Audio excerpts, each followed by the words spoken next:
Ali. Let me add my welcome to all of you joining us today. Welcome to the second event of the Seeds of Change conference, which is exploring two big questions this week. The first question is, what kinds of institutional reform should we promote in the wake of the COVID-19 pandemic?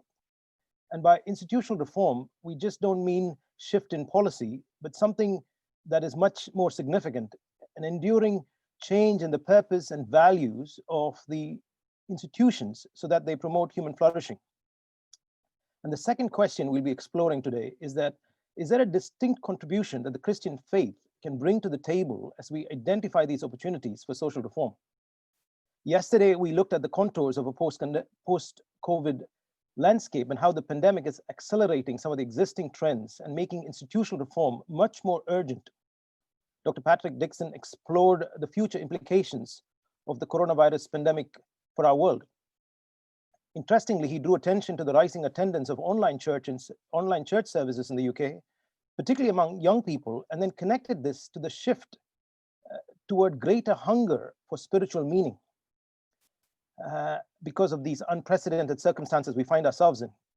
Archbishop Angelos discussed various ways in which the pandemic has affected and disrupted social norms. He went on to explore the challenges and opportunities that this presents to the church and to individual Christians to be salt and light in this disrupted context. So we're really excited about how the conference is focusing our attention on very specific issues. And today we're going to be focusing on the challenge of debt. Higher income countries have borrowed eye-watering sums of money to fight the coronavirus pandemic, and many businesses and households whose incomes have dropped sharply are being plunged into debt, and which they don't know how they're ever going to repay. Our panel today is going to explore these questions. Is there life after death? And can we face the challenges and solve the problems of 2020 without drowning future generations by forcing them to repay the debts we are incurring today? So let me introduce our panel. Our moderator is David McIlroy. David is a practicing barrister and is an adjunct professor at the University of Notre Dame, USA in England, where he teaches banking law. He's the author of various books, most recently, The End of Law, How Law's Claims Relate to Law's Aims. With him is Dr. Paul Mills, who has worked at the UK Treasury and at the IMF on government debt, financial stability, and pandemic planning. He has a PhD in economics from Cambridge University and has written extensively for the Jubilee Centre, including our Cambridge papers on applying biblical thinking to issues of finance and economics. Paul has recently got married and is an elder of the Baptist Church in Fulham. And finally, we have Eve Poole with us. She is the third Church Estates Commissioner for England and Chairman of the Board of Governors at Gordonston. She has a BA from Durham and an MBA from Edinburgh and a PhD in Theology and Economics from Cambridge University. Her recent books include Leader Smithing, Capitalism's Toxic Assumptions, and Buying God. I'm now going to hand it over to David and will join you again at the end of the session. David, over to you. Thank you very much. We, as the group that have been thinking about debt, were concerned about the way in which the COVID crisis was bringing to a head some of the existing issues with debt and creating some new ones. At the end of October 2020, the latest business impact of coronavirus survey from the UK's Office for National Statistics found that 64% of businesses across all industries were at risk of insolvency, with 43% having less than 6 months cash reserves. There have been warnings from trade unions about a tsunami of job losses that will come when government measures to support employment end. And also there are concerns about zombie companies that will emerge from this crisis just able to keep treading water, but without any funds to invest in research and development. So for us, personal debt is concerned, the expansion in personal debt has been the main way in which the West has financed GDP growth in the decade prior to the crisis. And we've seen in the UK in particular, borrowing by lower income households, with an estimated 9 million households in the UK in problem debt before the crisis. And information seems to indicate that a further 5 million have accumulated debt during the crisis. Elena Stimoli, an Italian academic, says being in debt has become so ubiquitous that our age is an age in which we are beings in debt. Alongside all of that, government debt in order to finance the emergency COVID measures has seen the UK's public debt increase to a level bigger than any seen since wartime. And so we've seen a variety of issues, ways in which debt has exploded. And the question is, how can these issues be addressed in a coherent and sustainable manner? In some ways, our inspiration has been Joseph, who, when there was a famine in Egypt, took some extraordinary measures in order to keep the bus going.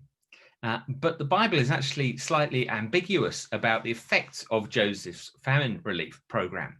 In Genesis 41, one sees that the result of his program of supplying grain at price was to lead the Egyptians indebted to Pharaoh and create the seeds of the structure in the economy that led to the abuse and in slavery of the Israelites. So the questions we've been grappling with is, how do we use this opportunity for good? And I'm really pleased that I've got Paul Mills and Eve Poole who are going to talk about the impact of the coronavirus with regard to government debt, and to make some suggestions about how we might think about addressing the issues of income instability that have done so much to increase personal debt. So Paul, over to you first. Thanks, David. As David's just said, I'll focus primarily on government debt and what the Bible says about debt in general, and give a few policy pointers to this very difficult problem. There is a puzzle because, as David said, government debts around the world have increased massively over the last 6 to 8 months because of policy responses and recessions. But bond markets have not responded to that. Interest rates have not gone up, they've, if anything, come down. And so in a sense, government debt is the dog that didn't bark. You might have thought that there was going to be a crisis, but there hasn't been, so I'll address that a little bit. More about this, there is a Fake Business Quarterly article, Peter Warburton, I think that was in September, but also on the Jubilee Centre website, you can go back to the Cambridge paper from 2014 called Prodigal Stewards that talks about government debt. I'll very briefly look at the UK government position at the moment, how this is working out, look at what the Bible says briefly about debt and applying it to government, and then very quickly point us to the way ahead. So essentially, we can think that in the UK, there's going to be what we might think as a W-shaped recovery or growth path. So there was a sharp fall in the economy after the first lockdown, maybe 25% in the UK, a recovery, perhaps 18%, and then we're going to get another fall down after lockdown, and probably another recovery, but not to the level that we were at before the crisis. So going forward, it's likely that growth will be lower because of the higher debt burden, but also demographics. UK and other countries are aging, slowing growth. Productivity growth seems to be slowing, and we're also opting for expensive and unreliable electricity, so that will slow growth as well.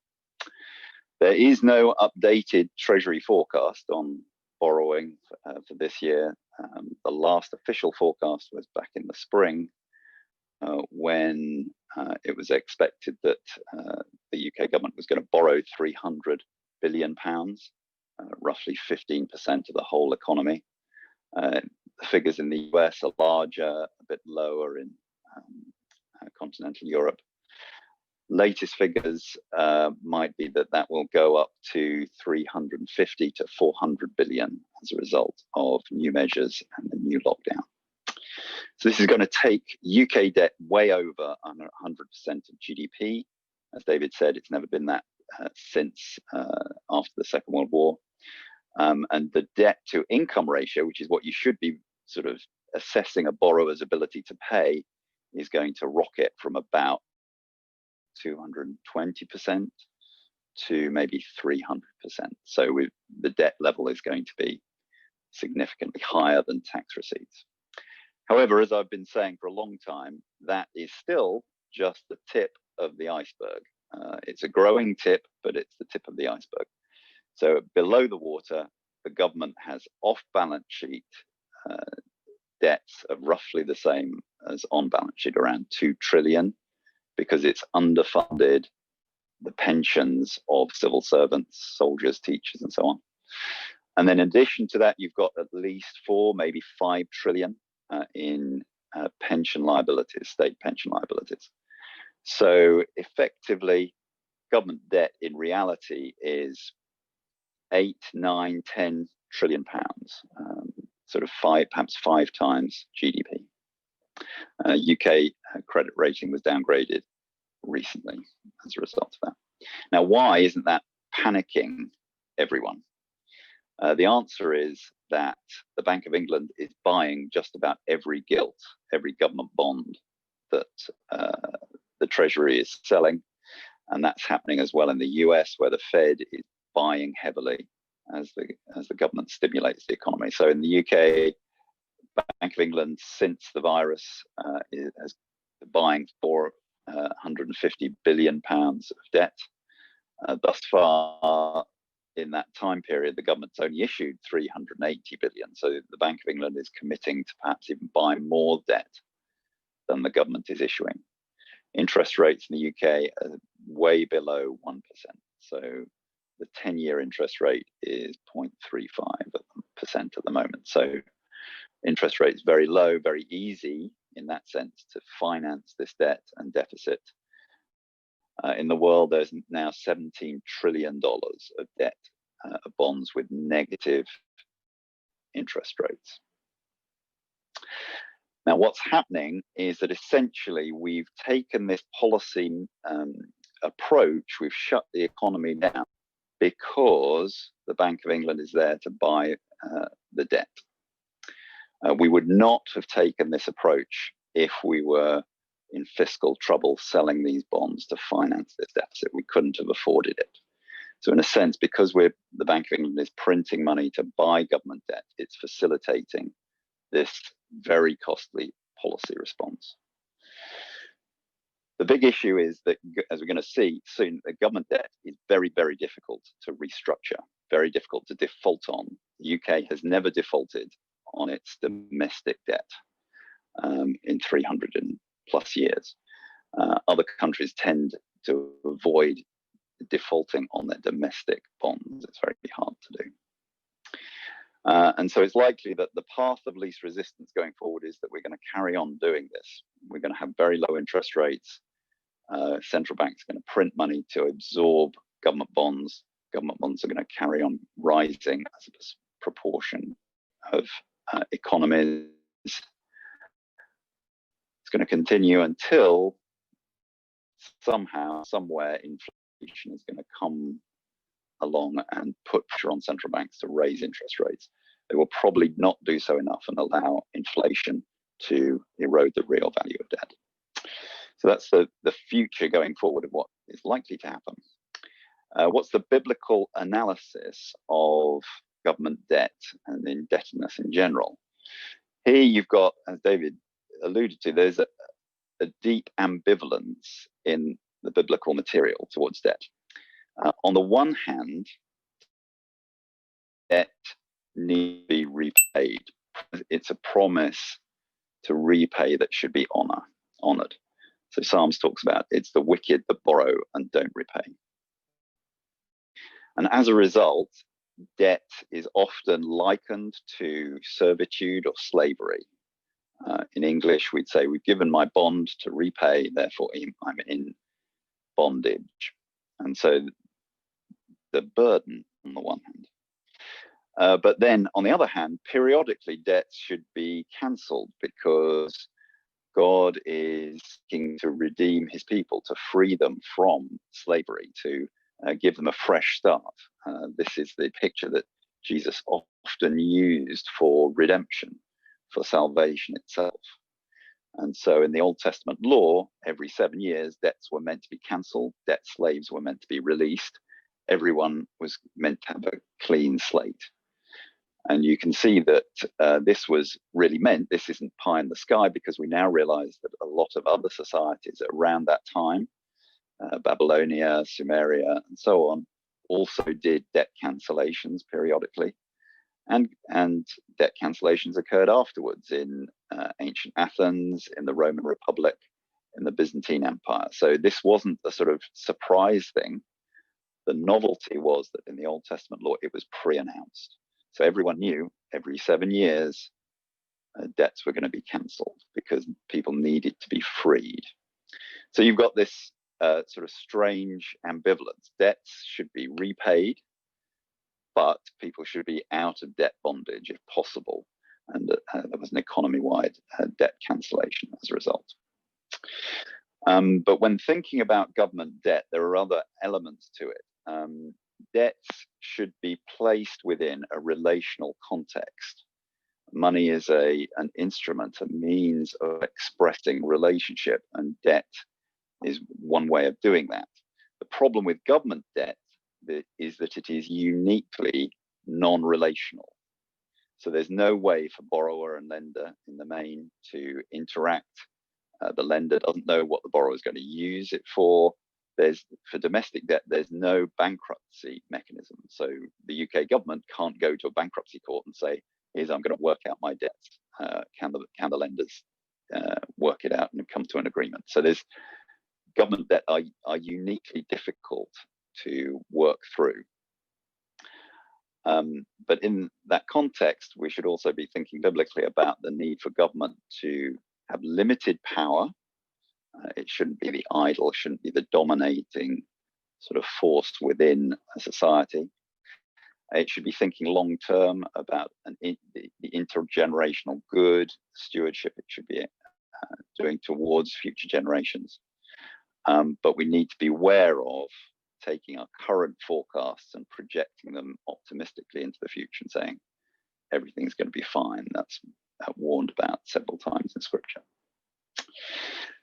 So when applying those things to our current big increase in government debt, what should we be thinking? Well, first of all, we've got to worry that government will be tempted to default either through inflation or just ceasing payments. That's a breach of promise, and it will have very severe knock-on effects across an economy. So because we've got very indebted wider economies, banking systems that are holding government debt and so on, if governments were to default, that is likely to have a chain reaction across the financial system.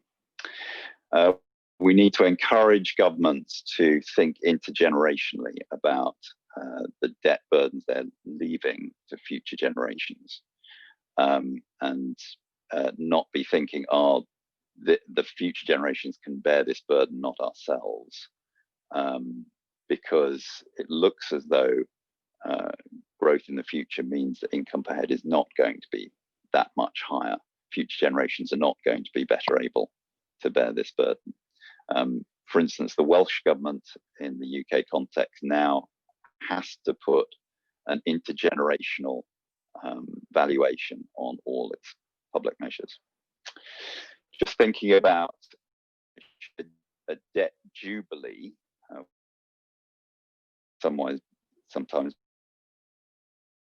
got to be very careful with government, as I said, because if you restructure government debt, that's then going to mean that you've got to bail out the holders of government debt.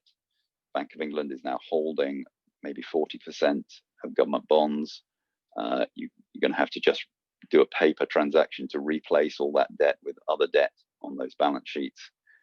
Banks may need bailing out and so on. So it's in the government context, it's very hard to say declare Jubilee.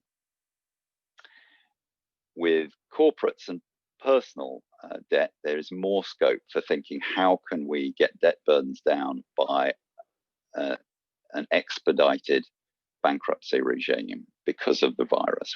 You could say, preserve the rule of law, just make sure that there's a quicker route whereby balance sheets can be cured, corporates can go into insolvency, reduce their debts and come out. That's a sort of compromise between this need for debts to be honoured, but also debt burdens to be relieved. But governments, that's very, very hard to do, particularly on their government bonds. It's very easy to do. Prospectus is only a page and a half long. You could go into Parliament tomorrow and change one line on it, and the debt burden would be halved. Very easy to do legally, but very, very damaging to do for the wider economy and wider financial system. So hence, the hard sort of lesson from all this is that governments need to think about intergenerational debt, trying to get their off-balance sheet liabilities down and work out their debts whilst helping the private sector cure its balance sheets. I hope that gives some pointers, and I haven't gone over long. Thank you very much, Paul. Eve, over to you. Hello, the Jubilee Centre asked me to look at household debt. And I could indeed have looked at personal bankruptcies. I could have looked at lobbying lenders for jubilees or debt forgiveness. Actually, I approached it from a slightly different tack, which surprised even me. So let me give you a bit of a sense of that story. And again, like Paul, there are resources behind this. I wrote a blog for the Jubilee website and also a piece of the Church Times, which goes into all the facts and figures. And there are lots of things online about UBI at the moment, which I can talk about when I get into that. But let's look at the situation before COVID. So in 2008, I'll give you some statistics. Debt had reached 147% of household disposable income. Since then, it's been around about 130%. A year ago, it was around about 126.8, so steady around about 130%, but still not good news. And as David has said, the Financial Conduct Authority reckons that 12% of UK adults have no savings and investments at all. So that's about 6 million people, no savings and investments at all. And of all of those in the most vulnerable category, 3.7 million of our citizens in the UK could only cover living expenses for a week if they lost their main source of income. So this was before COVID hit. And since COVID has hit, the statistics change daily. But last week it was announced that after 7 months of COVID and lockdown, the poorest fifth of households are £1,220 poorer than last year. And as you've heard from David, there's been an exponential rise in indebtedness, joblessness. The only thing that's helping on that front is furlough, which is why it's been extended. But we already have seen a lot of redundancies kicking in before that extension was re-announced. So when I first wrote this, we weren't quite at the edge of the cliff. We're now absolutely on top of that cliff, looking down and seeing a really bleak few months ahead. And as Paul has said, the macroeconomic climate is not much better. So looking at that and looking at that tsunami of indebtedness and looking at the very well-meaning maneuvers that many companies were going in for rent holidays and delays in payment, that makes it exponentially worse, because while you maybe get let off for 6 months, that money's still accruing with interest and you still need to pay it off one day. So there is a massive crisis, and I think we need to be very clear about that. So what do we do about that then? Well, looking back, when the Archbishop of Canterbury launched his war on Wonga, it was a particular focus on the doorstep lending fraternity and the amazing amounts of interest that get charged on those sorts of loans. and you'll know that the increased enthusiasm for credit unions and other more ethical forms of helping with loans has been a material result of that intervention. But when he commissioned the work to look at that, they did some really interesting analysis on what kinds of loans are people taking out and what are they for. So what they worked out, and this was a 2014 statistic from the Competition and Markets Authority, is that the average payday loan was £260 lent over 30 days. So what they found was some of that might be, for holidays or luxury items, but they were in by far the minority. Most of them were about living costs. So it was for rent, it was for repair of cars and boilers, and for white goods that had broken down, needed replacing. And the other key thing was seasonal expenditure, particularly school uniforms and Christmas presents. New shoes in particular is a massive problem for poorer families. So what they discovered from that is that if a family had about £300 in savings, that would normally stop the average family from having to go to a doorstep lender. Because if the fridge did break or there was a need for a school uniform or some Christmas presents, that would be possible. So that made me have a think, rather than these very big maneuvers about trying to persuade telecoms companies just not to bill people for a while, which may be slightly a difficult thing to pull off in this climate. What could we do to address that? Because given that we've got a temporary disastrous situation on debt, we had a problem before and we will have a problem afterwards. So how do we try and bridge and how do we help people get through this really difficult period? And that made me light upon a public policy whose time seems to have come, which many of you will have heard of, which is this concept of universal basic income. And in this context, I'm not proposing that we shift to that as a wholesale new maneuver. What I'm thinking is a bit like the job retention scheme. What we should do as a country is introduce a year of universal basic income, because I think that would provide a cushion to allow families who have been made destitute by this crisis, it would allow them to feed themselves. So they have done some really interesting modelling about universal basic income. We, by the way, have one already. We have one for children. Child benefit is basically a universal basic income if you're a child. And we're approaching a universal basic income for pensioners. The state pension is designed to operate in that way. But this would be extending that generosity to all citizens. And you would not need to fill out loads of forms and show that you'd shown up for job interviews or voted or anything like that. It would be unconditional. It would be an unconditional regular payment for a year so that you knew you could feed yourself. And it would get rid of food banks overnight. And the reason I think this is an idea whose time has come is that many people are talking about the COVID crisis as an experience that is hitting many countries in the same way that wars have, in that it's a collective experience of a very difficult shock, which has major economic impacts as well as social and personal emotional health impacts. And what happened in the aftermath of the Second World War in this country was the Beveridge Report and the settlement, the post-war settlement, which introduced the welfare state. And those of us who know our history on that will know that Archbishop William Temple was really material in those arguments. And he expressed, there's a lovely quote about this, he said that the Beveridge Report is the first time anyone has set out to embody the whole spirit of the Christian ethic in an Act of Parliament. And he felt that if you were sick, you should have the right to be helped. And that's why we have the NHS, which, as we've seen through the COVID crisis, has been an absolute blessing.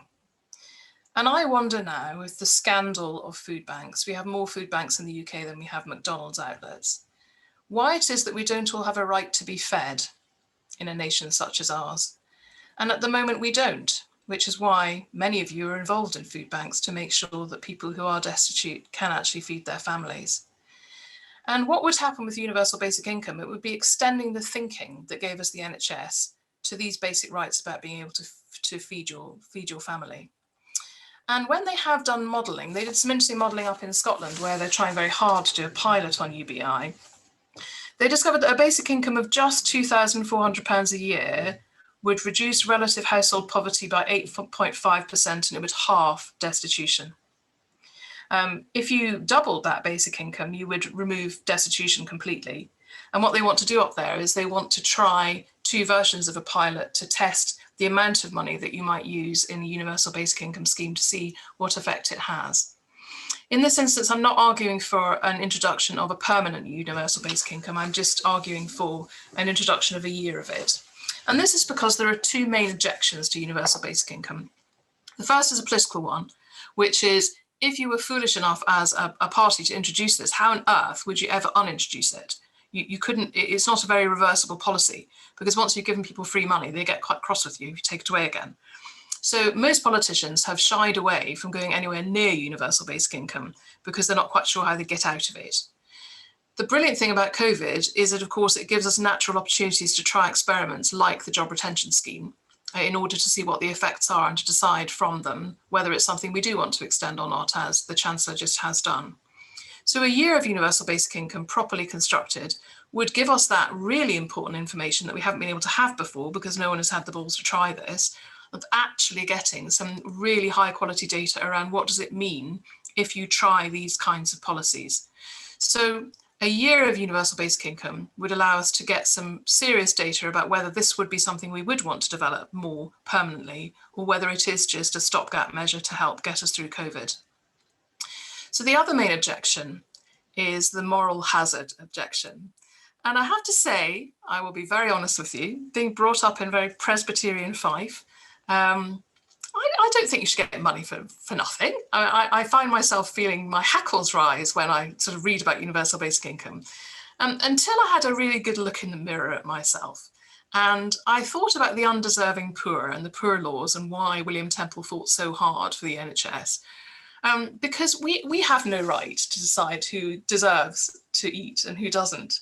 And to imagine that if you paid people, they would be indolent and idle and they would get up to nonsense because they weren't, trying hard through the universal credit to get a job or whatever.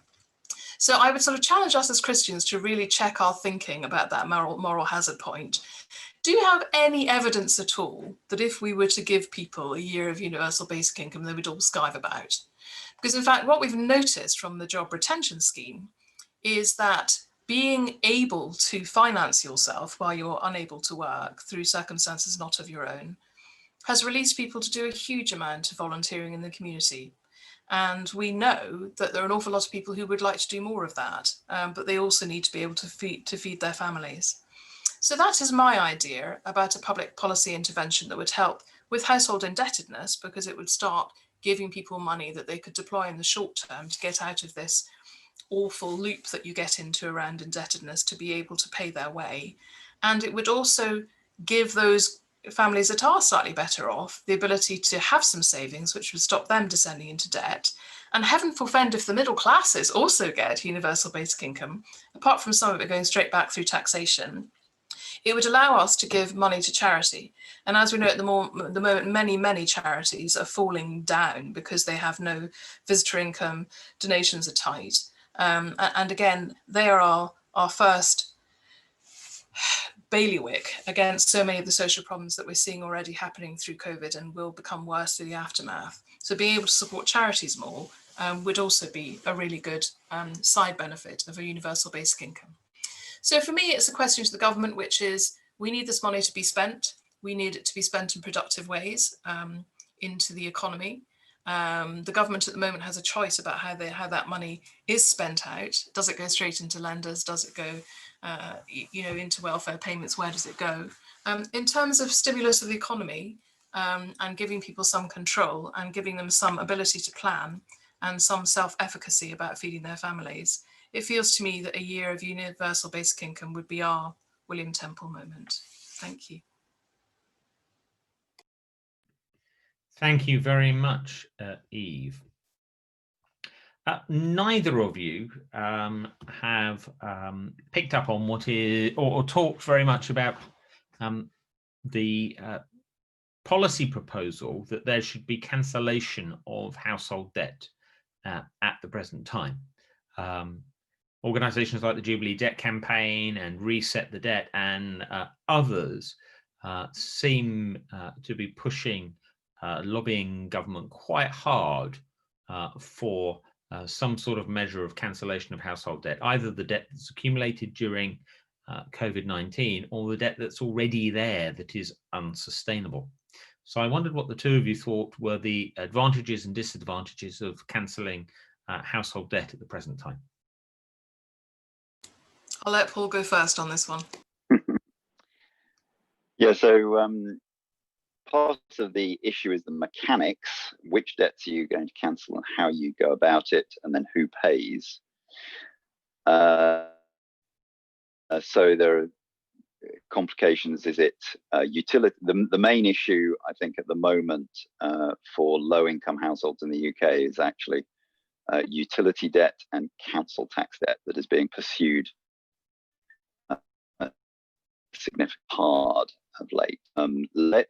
Ironically, less of a problem has been sort of credit card and mortgage debt.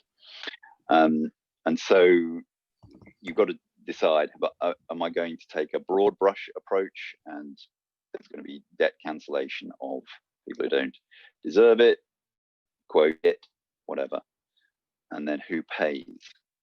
What are these, which balance sheets? So yes, I can see that after the virus policy response has essentially closed the economy for a long time, there's a sort of exogenous shock that you can justify why these debts here, that they've been incurred without anyone's particular fault. But how do you go about targeting it? So hence, I mentioned a sort of expedited personal administration process, or just a way in which a debt counsellor, money advisor can bring together creditors and agree a haircut of debts outstanding through maybe a less formal process than going to court. The problem is, if you just have a sort of blanket, we should all abolish all utility arrears or all council tax arrears. As Eve said, there's sort of moral hazard issues. Why should I pay when somebody else has just been relieved their debt? And then you'll get a big problem of debt arrears building up as people game the system, or making sure that the people in need get the help. So there are big issues with application. But yes, there is a problem coming, and we're probably going to need to do something quite dramatic to reduce debt burdens for the poorest. So the way I see it is looking in the round at where is the money, because Paul's question about who pays is really crucial here. And I think the default is always think, well, the government should pay. The government should just, cough up. And we've heard from Paul, the government is coughing up like mad. And we're now in this chronic debt situation, which is not going to get any better and is mortgaging our grandchildren's future. I would be very keen on a windfall tax, because there have been a lot of winners out of COVID. The high-tech firms, a lot of the supermarket delivery companies. We already know that many of those don't pay their fair share of tax anyway. And it would be hugely unpopular and politically very risky, which might be tricky for this current government. But I would be very keen to get a massive windfall tax going in order to bankroll a debt forgiveness project. And you'd have to figure out how you did that. But some of it is quasi-public debt through council tax. Some of it is utility debt. So there is a big conversation there to be had about public ownership of assets and privatisation and all those deals again. And again, we're in a difficult policy environment for that with the Conservative government. But you could nationalise a lot of that debt by nationalising utility companies. But I would want to see some analysis of which companies have done well out of COVID and are they paying their way, because I don't think they are at the moment. Thank you. I think both of your answers indicate that specific policy proposals have to be seen in a broader framework.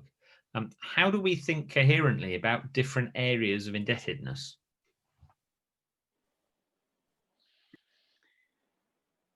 Yeah, so this is where it does get complicated, because company debt in itself is very different from small business loans, which are effectively personal, to big corporates who have issued bonds in the international markets.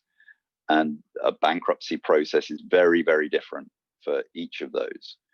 And so to have a policy approach where you're going to target a particular area, you've got to be sure that that's the best way of using resources and you're respecting the rule of law and so on. So often sort of broad brush, oh, let's cancel debt, sort of a banded round. But for a policymaker limited by rule of law, human rights legislation and so on, you can't just ex post rearrange property rights and not get sued by people who are going to lose out. So you've got to be quite nuanced, quite careful about this, making sure you get the most bang for any buck going.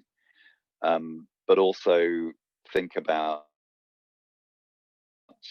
where is the greatest benefit going to come for the buck. So as I say, low income households are probably where you need to be focusing the help, because of the real hurt and damage, particularly to children, is being done. You do not want to be bailing out large corporates. They can go through administration, their bondholders can take the losses.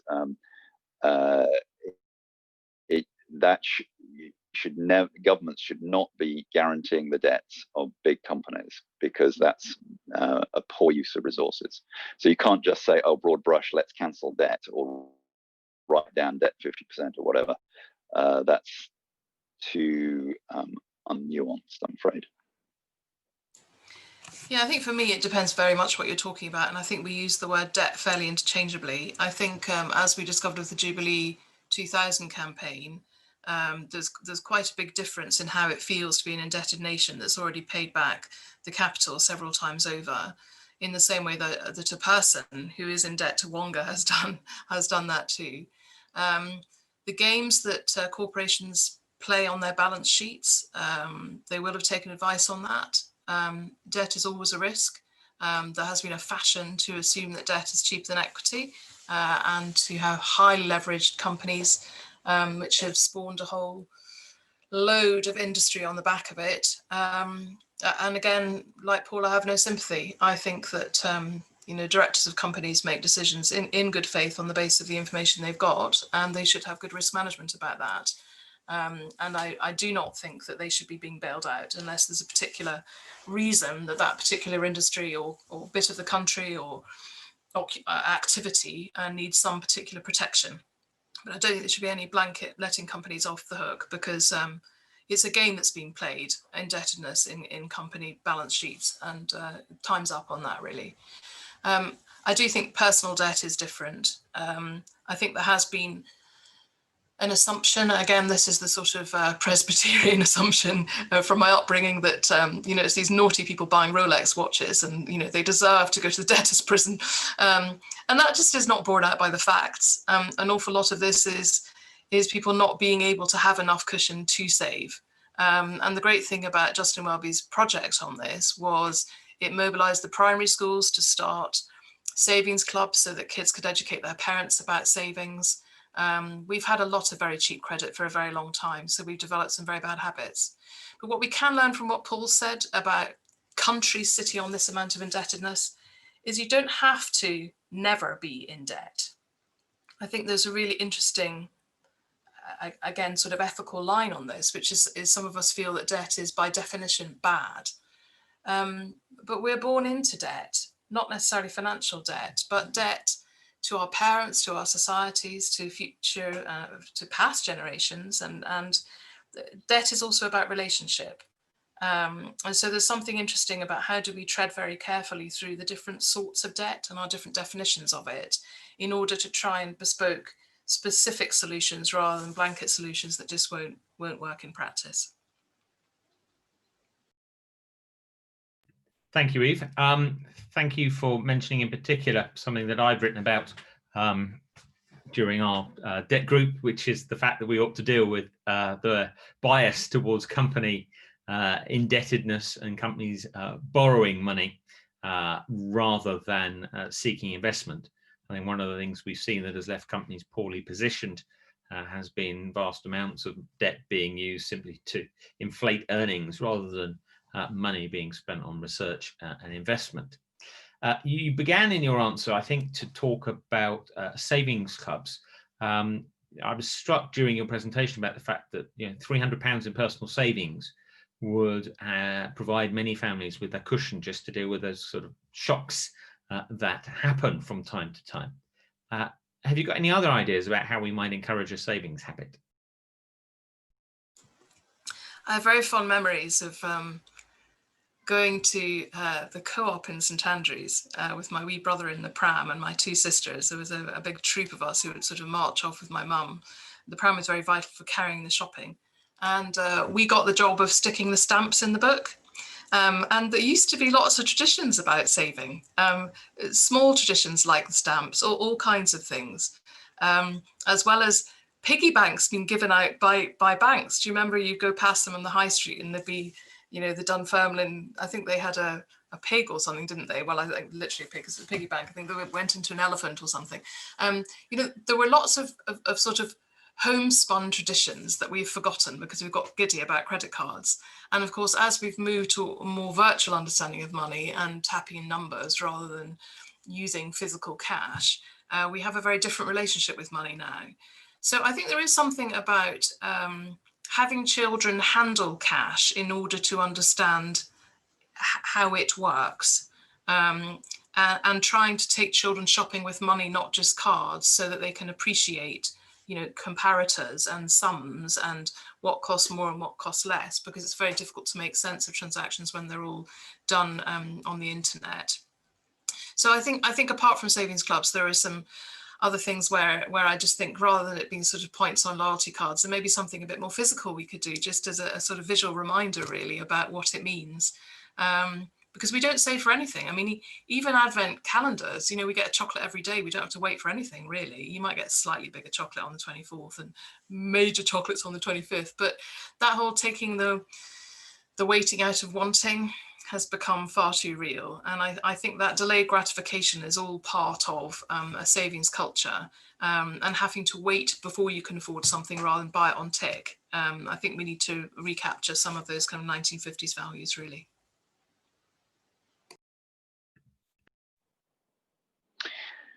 Yes, I'd agree. There's no quick fix. I think it's a cultural thing.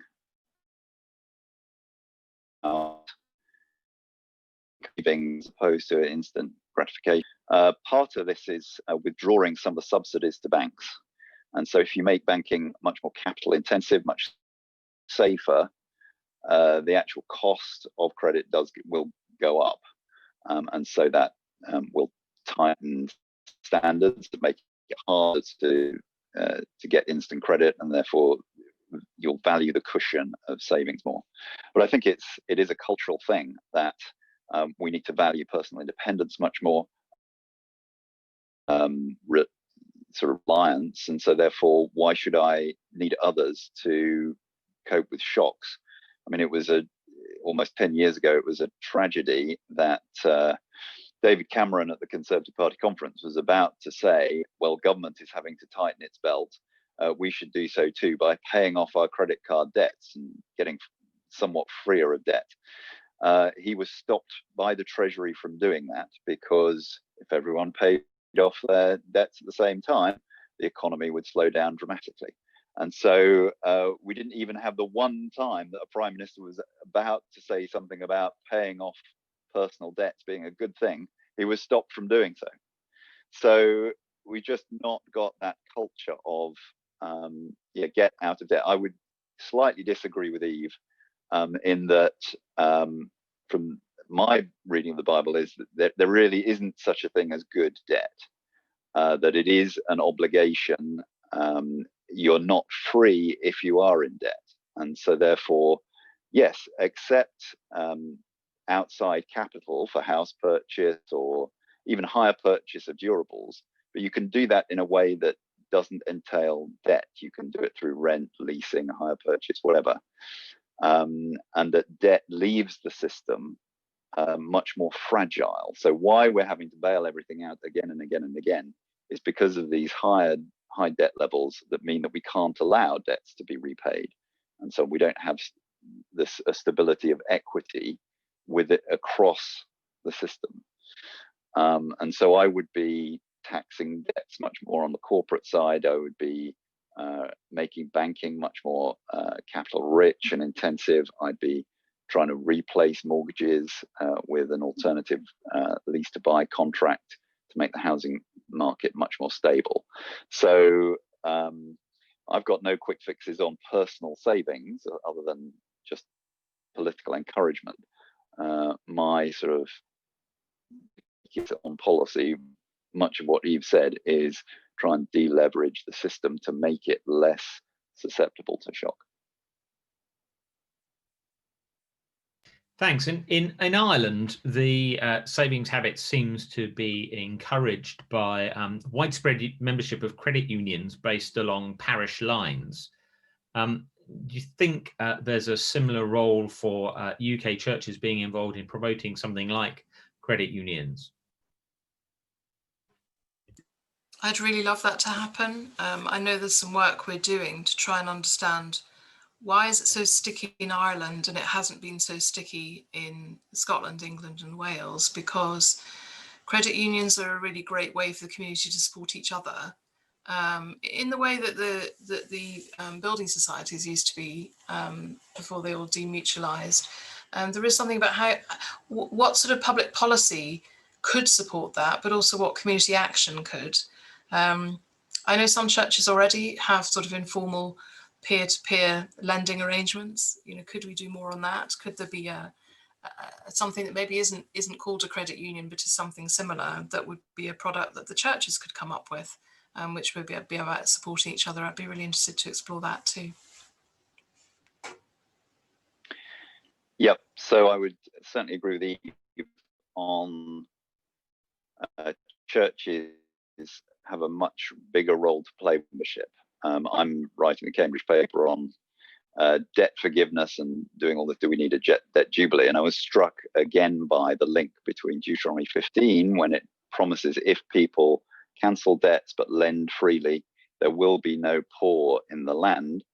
And that idea is then picked up in Acts chapter 4, where the early church holds everything in common, and it says there were no poor among them. And it's as though the early church has embodied the ideal of Deuteronomy 15 of lending freely, and therefore its promise is a blessing and no poor among them. So we are not teaching in the churches that there are 3 explicit blessings in the Psalms for those who lend interest-free. And so we need to be thinking charity is not just gifts. And yes, every church needs to have the ability to have a benevolence fund, a gift fund, to help people in dire need, but it can also have a loan fund whereby it can lend interest-free for people who are in short-term crisis or do need a durable purchase back later. So there is a big role internally within the churches, as opposed to the credit unions. Yes, struggle and more purchase within the UK retail savings side, and having lost the building, many of the building societies to demutualisation in the late 90s, 2000s, it's very hard to set up mutuals now in a competitive way. So they need perhaps a selling point of being linked to a company, linked to a region. Maybe it's a role for regional governments, city councils or whatever, to try and push hard to get region loyalty focused on a regional credit union, regional savings institution, to try and channel resources back into the community. Thank you. I'm going to turn now to some of the questions that have been coming in. Eve, Jide asked the question, given the increasing level of national debt and budget deficit, how can you possibly justify a UBI? Wouldn't that simply increase the national debt?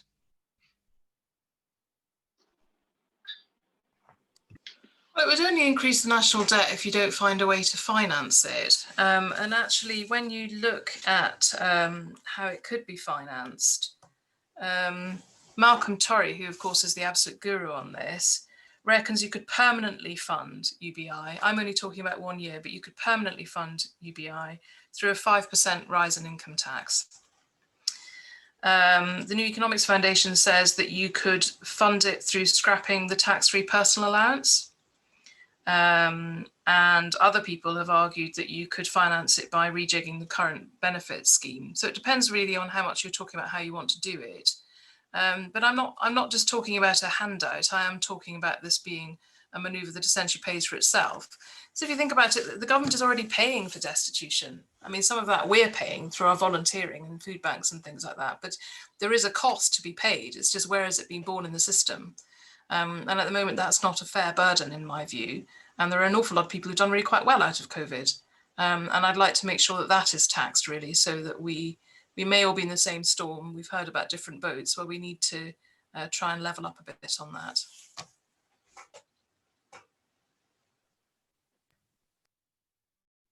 Thanks. A number of people are asking what we think of modern monetary theory.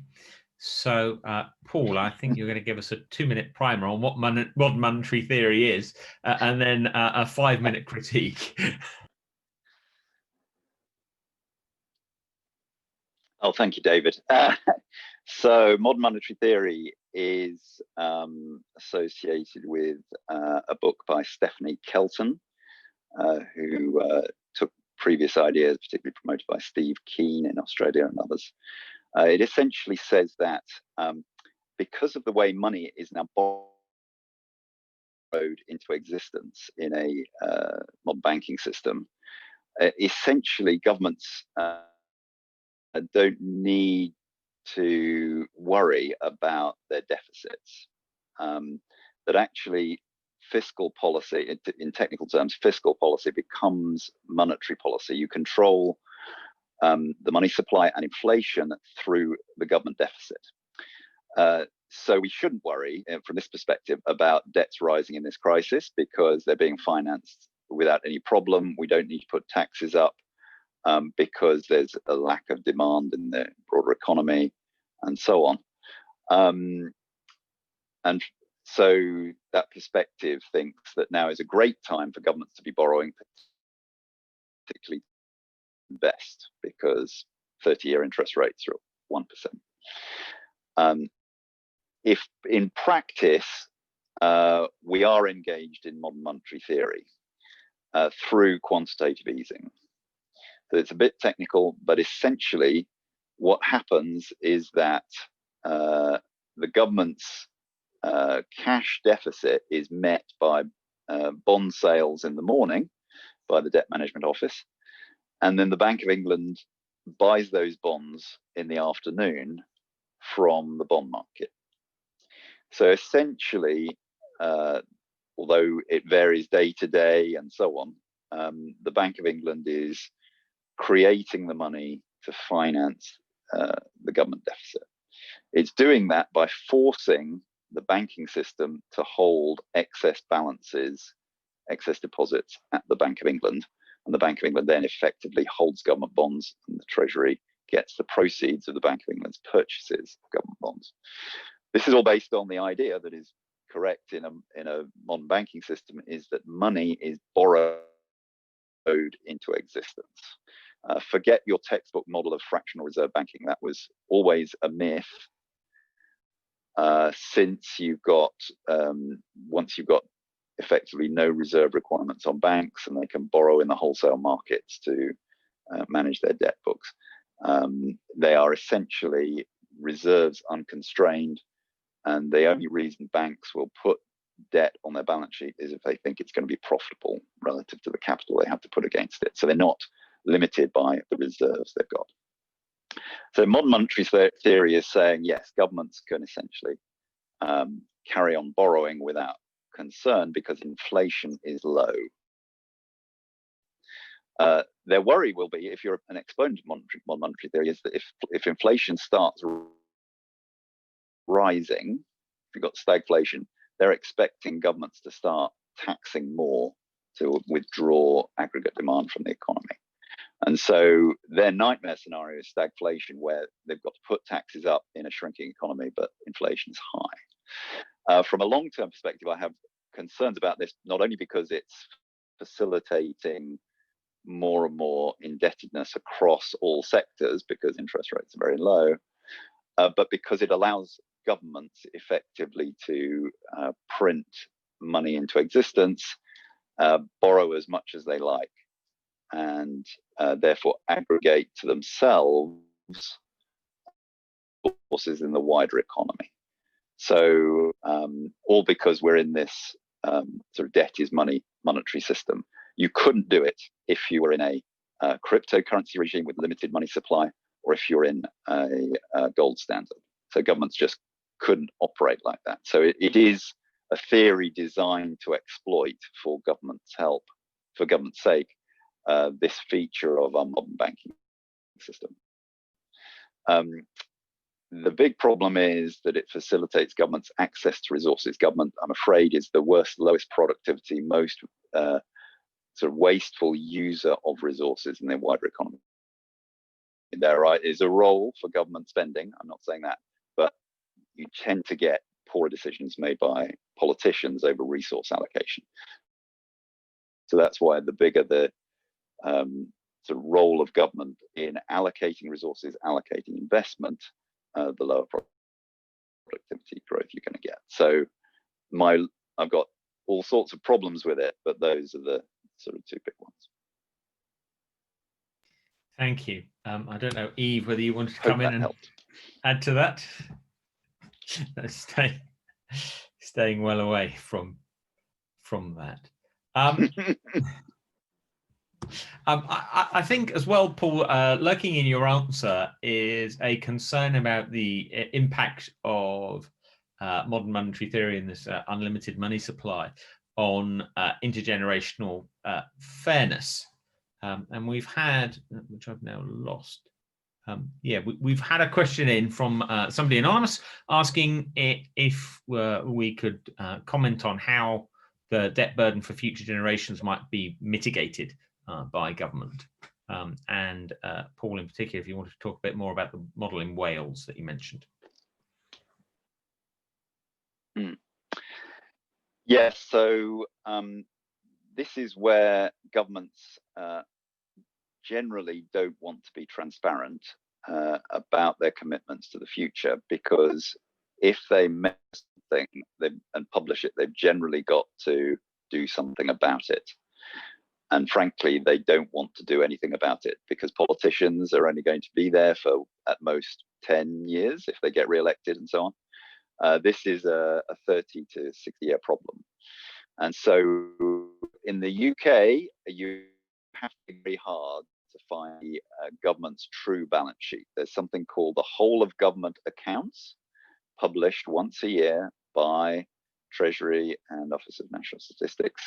And that gives the valuation of not just the on-balance sheet debts, the gilts, the national savings, and so on. That's the familiar debts that everyone realizes that's a cash balance sheet. And the financial assets. So the biggest financial asset of government at the moment is student debt. So £100 million in the UK, $1.7 trillion in the US. That's by far and away now the biggest financial asset of government. But as I say, that's the tip of the iceberg. Government is a net cash debtor with a few cash assets. But underneath that, you've got this big unfunded debt to future generations in terms of the state pension, but also big unfunded pension deficit to government's own employees. So if government was a company regulated by the pensions regulator in the UK, all the Treasury ministers would be in prison because they're running this massive pensions deficit for many years. They'd have been forced to close the operation down by now. So government has not published for 5 years its estimate of what the true cost of the state pension liability is. The last valuation was, I think, 2015. I keep trying to look for anything updated. There hasn't been anything yet. That was £4.1 trillion in 2015. that was at a very generous discount rate.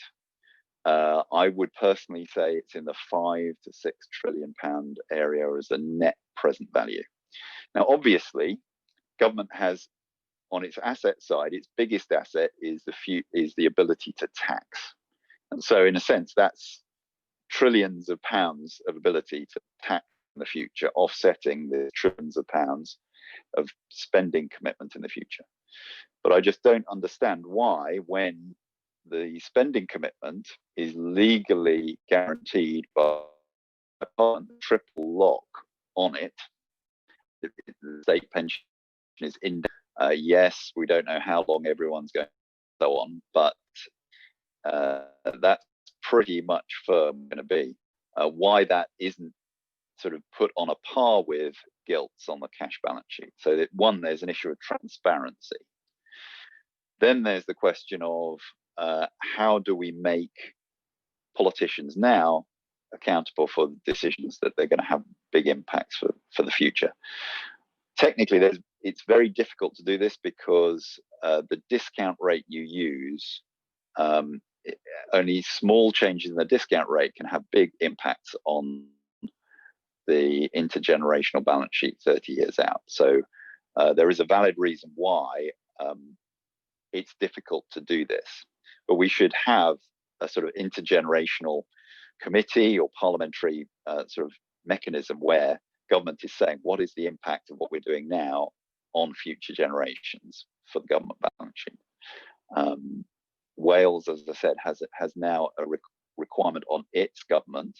The government has to publish an intergenerational cost-benefit analysis, as it were, for every major policy initiative that has long-term implications. But the UK is relatively far along in terms of transparency. We do have whole of government accounts. A lot of governments don't, but we still haven't got this intergenerational thought process for policy.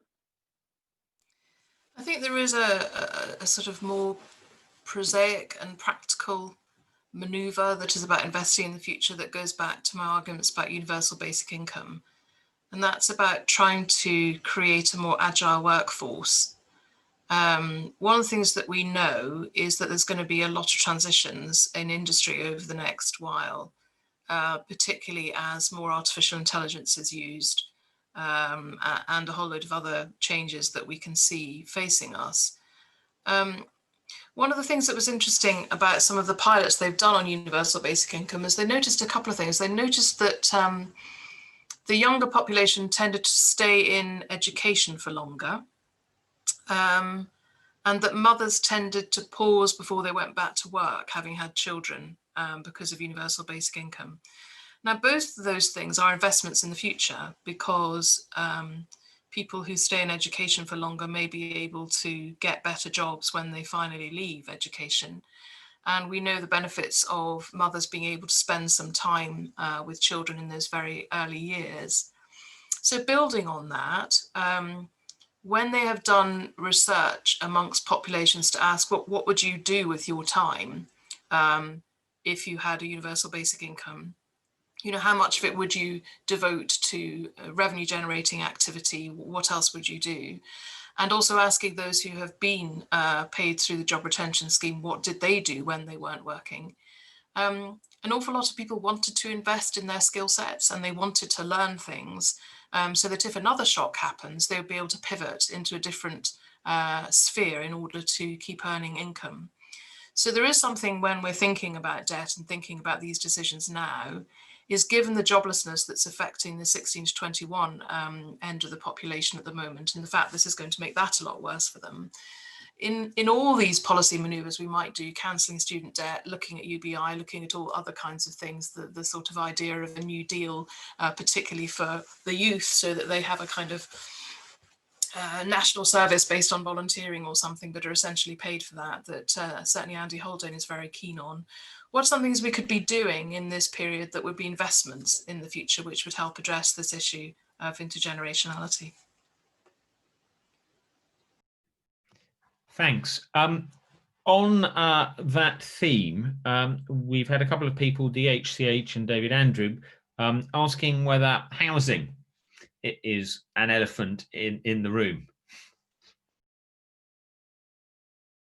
Paul will be able to say more on this, I think, than I can, but the Archbishop's got a housing commission at the moment looking into this. A number of councils are proactively buying back housing, as you'll know, because the big sell-off of council housing has been a massive problem. And it's a very fraught area because the middle classes like to object to all planning applications that affect anything near them. But it is a massive crisis, housing and affordable housing, and we're not doing enough. And I think it does need some public policy intervention as well as all these wonderful charities who are doing their utmost. And so manoeuvres like the white paper looking at an assumption in favour of residential conversions on, for instance, offices that aren't needed. Those kinds of things are important, but it may be that those are in the wrong places and aren't attractive buildings for people to live in. There's been tax incentives to build a whole load of student accommodation in a variety of cities in Britain, which means we've got an oversupply of that, which doesn't meet normal building standards because it's temporary student accommodation. But actually it does present us with quite a lot of housing stock that is not amazing, but is livable. And so I think there are a number of questions that we could ask about what's happening to that excess and what are we doing to bankroll and encourage councils to get some property so that we can resume a proper council housing policy. Yeah, just to go from macro perspective, obviously in the UK and other high income countries, we've got an issue of high house. That's a result of supply, but also high demand because interest rates are so low and housing is tax privileged relative to other assets. And so there are, again, no easy fixes. Politicians don't want house prices to fall because that means lower votes for those who own houses. But also it means that mortgage credit indicators start deteriorating. So if house prices start falling, banks and lenders are going to worry about are they going to get their loans back when houses are worth less than they're in negative equity. So there are no easy answers, as Ruth said. I think some of those are, sorry, Eve, sorry.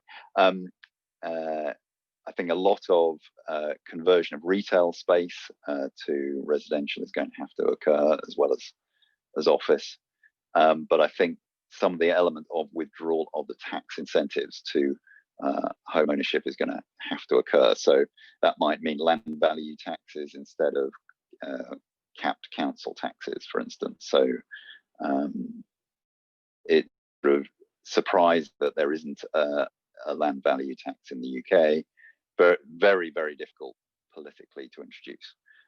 But in a sense, that's the sort of strange part of the UK tax system, that we have this capped sort of local tax that isn't really linked to house value any longer, but we don't have a value tax.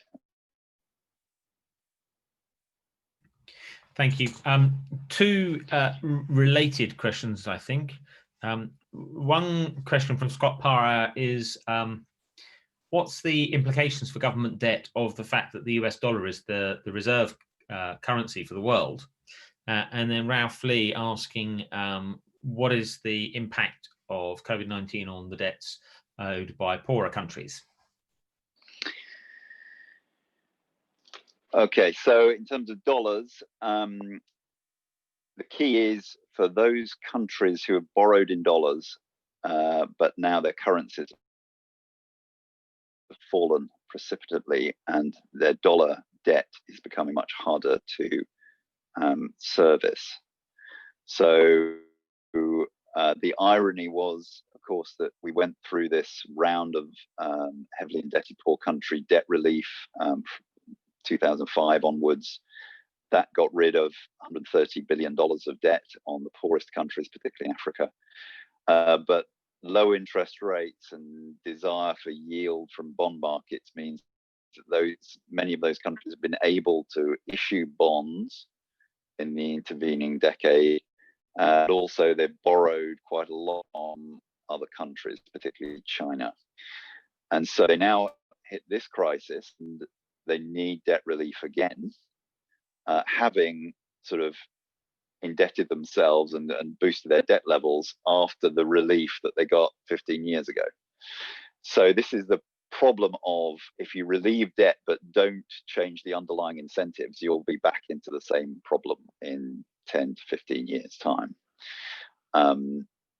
This time it's going to be much harder for these countries to get debt relief because China is involved in the capital structure, and China has lent heavily to many countries around the world, and Western governments, the IMF, the World Bank, are going to be reluctant to give debt relief unless China is involved and bailed in at the same time. So that is going to be a difficult way of working things out. For other countries such as Turkey, Argentina, Brazil, who've got heavy dollar debts, the fact that their currencies have fallen a lot against the dollar since the crisis means that their ability to service those debts is being impaired. And so Turkey, for instance, is perhaps has had the most issues with currency fall, and therefore its dollar debts are now going to be very hard to service.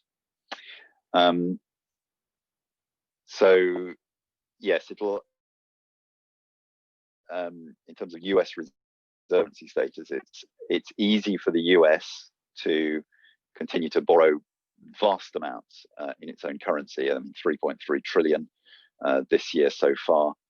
Sorry, the last fiscal year that ended in September. That's sort of multiples more than it did in the financial crisis. But that's been relatively easy for it to do, both because the Federal Reserve is buying much of that debt, but also it's still abusing its exorbitant privilege to print dollars, and foreigners will tend to hold them for reserves. That is coming to an end for the US because of its use of financial sanctions against China, Russia, Iran, and so on. Many countries are starting to use other payments mechanisms, other reserve currencies, other means to avoid the US financial system. It's not going to lose that reserve currency status for a long time, but that process of shifting away from the dollar as a payments mechanism is happening. So the US is sort of on borrowed time if it keeps abusing that privilege.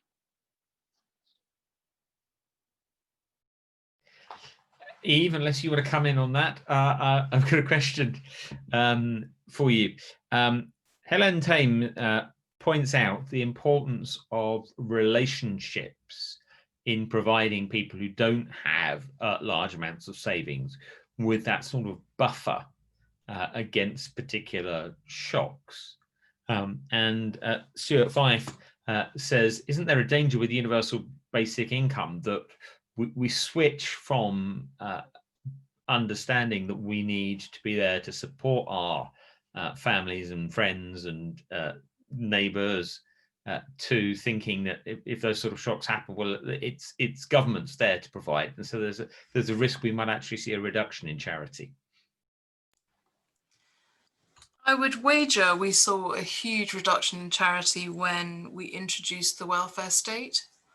I think a pattern globally seems to be the more government wades in to help out, the less private individuals do. You'll remember it was the churches who used to run all the hospitals and schools until the government took all of those over for us.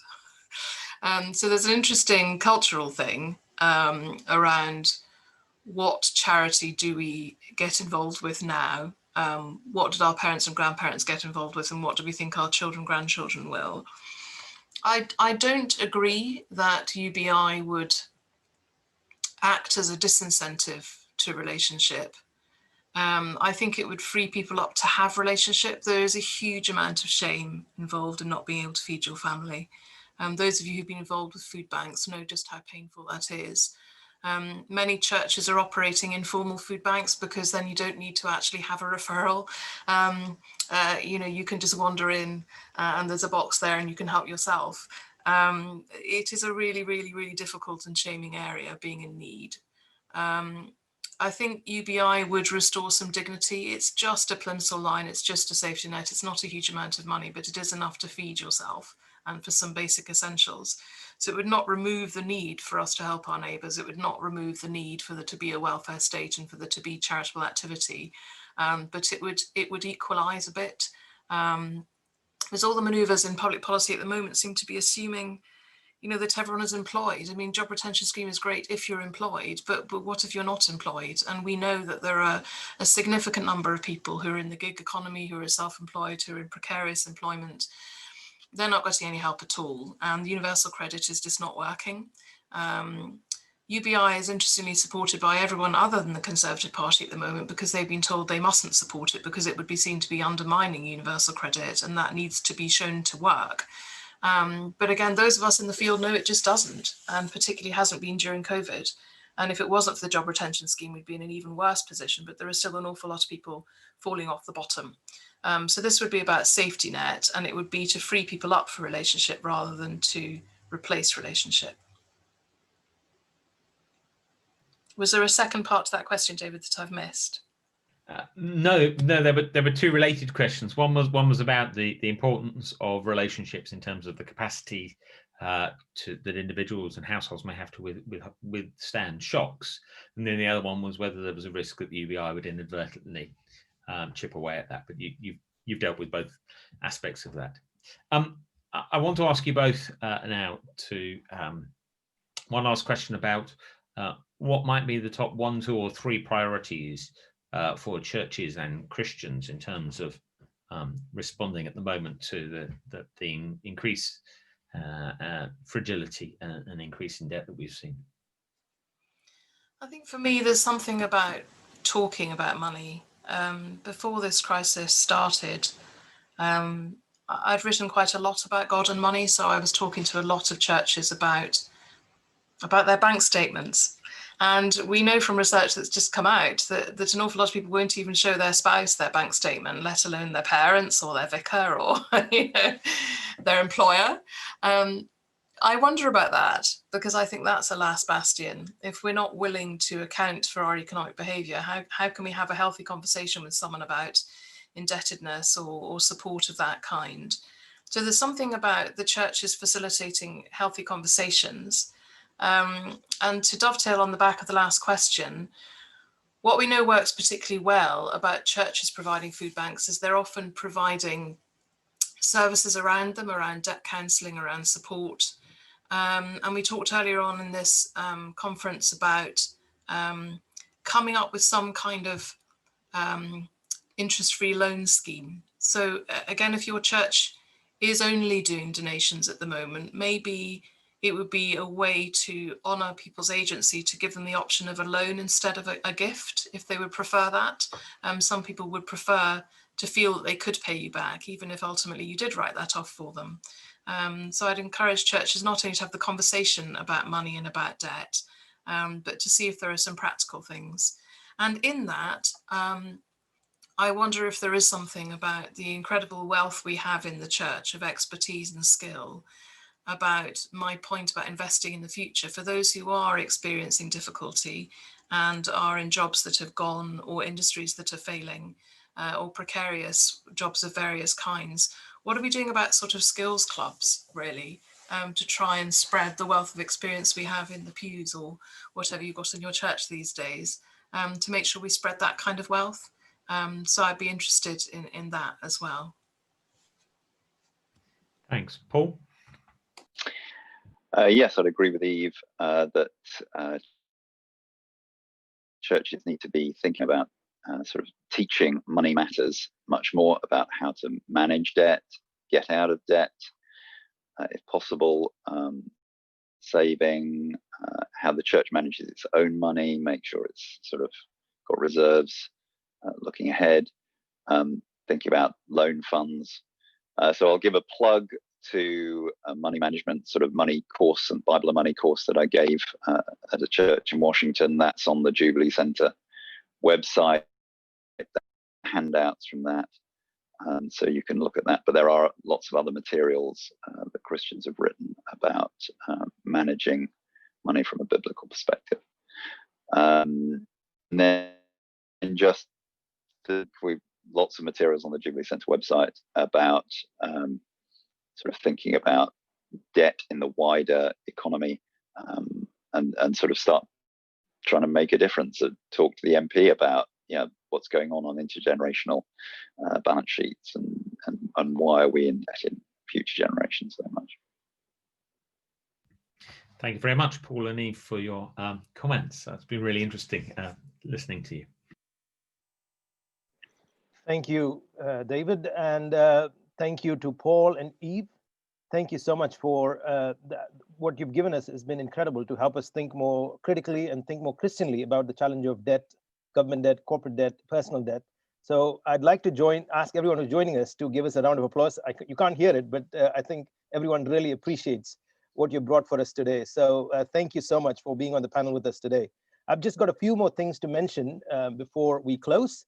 So we started by asking the question, is there life after death? And debt, debt is like death sometimes. And about how do we face these challenges without drowning future generations into further debt? And we've touched on all sorts of things. And I just want to mention again the point that Eve made about universal basic income, and about the point that Paul made that actually while this is a very complicated subject, government debt, we are on borrowed time. So if we don't do something about it, it's going to be more catastrophic than probably we saw the last time around with the financial crisis. So there's a real call for action here, both for church leaders and for people in Christian ministry, but also for individuals, as we think about how do we seek to live a life debt-free, and then use that sort of relational way to help others who are in debt. I hope you're able to join us tomorrow. We're going to be looking at the purpose of business, and we're going to have a very interesting conversation again tomorrow. So let me just say that we are formally ending the Seeds of Change Day 2 of the conference, but you are invited, for those of you who could join us, to a post-event informal conversation for about 30 minutes. The panelists will be joining us, and you will get a chance to be able to turn your videos on and be able to talk to the others who have been in this conversation, and we'll continue that on for another 30 minutes. You will see a link coming up in your chat function now. I think the link is already there now. You've got to click that link, and it'll ask you to leave this meeting and join the other chat after this conversation. Please click on that link before you leave, because if you leave, you won't be able to access the link again. So once again, can I just say thank you for joining us today. Thank you to our panelists, and hope to see some of you in a few minutes.